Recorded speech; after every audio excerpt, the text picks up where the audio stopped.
So the world as we know it has stopped working, but our hair has not stopped growing. And that puts us in a bit of a predicament. And if you're thinking of taking matters into your own hands, I think, well, the way I look at it is you've three options. One, don't do anything and weather the storm.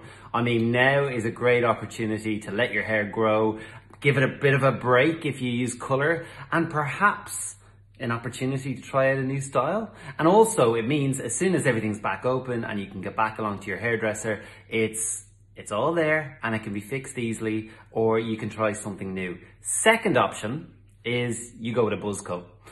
If you're gonna do it, what I'll say to you is be sure that's what you wanna do, because it's gonna take a long time to grow your hair back. I mean, I played with the idea last week and I was being prompted by some of my friends to literally lob it all off.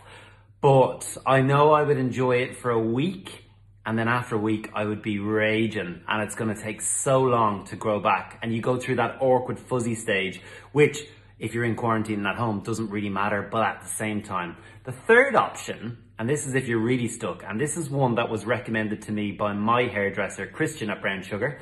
I was talking to him on WhatsApp earlier on. And he said, because I find, and I think most guys are the same, it's these bits around the ear that really create a lack of shape. So as soon as this gets really fluffy, and my hair tends to grow straight out, it's quite thick and just grows straight, and it annoys the life out of me. He said what you can do, and this applies to anyone, so if you trim around your ears, it's actually going to change the appearance and shape of your entire head. So it might buy you a few more weeks. I'm not brave enough to do it just yet. I might, if I'm really struggling next week, give it a shot. But basically, the key to doing and tidying behind your ears is getting the blade. You don't hold it against your head. You hold it at an angle.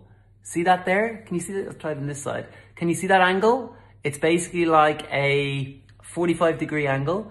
And you just have the blade around the ear.